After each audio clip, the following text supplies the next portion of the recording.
So, wir sind heute ein bisschen in die Berge gefahren. Wir besuchen einen der höchstgelegenen Gärten unseres Sendegebiets. Wir besuchen den Garten von Elisabeth Sauer.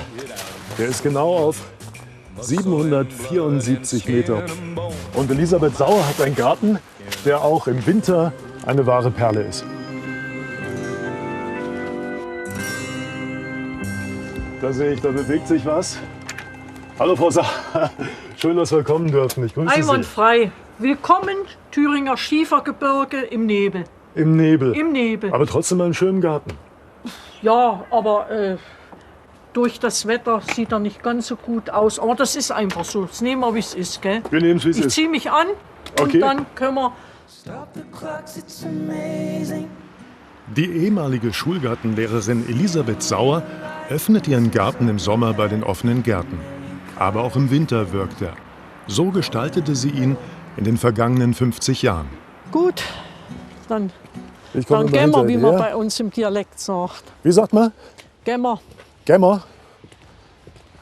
Nicht zu, sagt man auch. Was heißt Garten auf Lauschheisch? Garten. Garten. Im Winter haben hier Gräser ihren Auftritt, immergrüne Gehölze und Stauden. Majoran, Herrenhäuser. Wir sind im Sommer nur draußen. Sehr Als schön. Gebirgsmenschen sind wir mit der Natur doch mehr oder weniger verwachsen. Ganz tolle Brauntöne, ein paar Rottöne sind dabei. Und wir sehen einfach ihre ganz tollen Gräser. Und sie haben nichts abgenommen, das bleibt alles so. Das bleibt so. Sie schneiden nicht zurück und die Auf Struktur ist ja manchem, wirklich ja. toll. Seit sie ihn in den 70er Jahren entdeckte, ist Elisabeth Sauer ein Fan des Staudengärtners Karl Förster.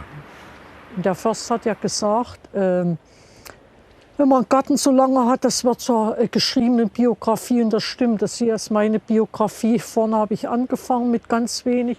Im Laufe der Jahrzehnte, jetzt gehe ich auf die 80 zu, habe ich diesen Garten von 1200 Quadratmetern. Hier habe ich eine ganze Reihe Sedum. Das blüht bis in den späten Herbst, dahinter Herbstastern. Das sieht ja wirklich noch toll aus. Das ist ja richtig dunkelrot. Ich sag doch, man muss nur genau hingucken. Hier samtig rot, ne? Man muss nur, hier ist Röder. Klopft mein Mann immer an die Scheibe und macht so. Ich kann stundenlang stehen und kann einfach gucken, ne? Und mach mir so meine Gedanken. Selbst das sieht doch gut aus, ne? Finde ich jedenfalls, wie filigran. Das ist eine Bauernhortensie. Das sieht ja wirklich toll aus. Und wenn dann mal Raureif drauf ist, fotografiere ich das. Ihren Garten im Wechsel der Jahreszeiten sehen. Auch das hat sie von Karl Förster gelernt.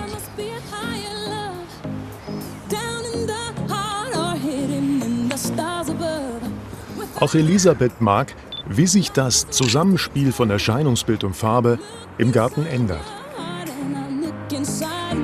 Was mir besonders wichtig ist, dass er von Frühjahr an bis im Winter der Jahreszeit entsprechend blüht, mit Pflanzen und vor allen Dingen mit winterharten Stauden, die pflegeleicht sind. Und dass man zu jeder Zeit im Garten kann und hat seine Freude. Wie jeder von uns erlebt auch Elisabeth Sauer die Höhen und Tiefen des Lebens. Die Corona-Zeit ist schwer und vor ein paar Jahren erkrankte ihr Mann an Parkinson. Mein Garten ist meine Therapie. Klar hat jeder mal düstere Stimmung oder jetzt heißt es ja Depression oder wie auch immer. Und da gehe ich in meinen Garten und dann bin ich eigentlich wieder voller Zuversicht, dass ich die Probleme meistern werde. Ob das nun die Gesundheit ist oder gesellschaftliche Probleme, auch wenn man sie nicht an sich ranlassen will, ne, muss man es doch irgendwie verarbeiten. Und da hilft mir mein Garten.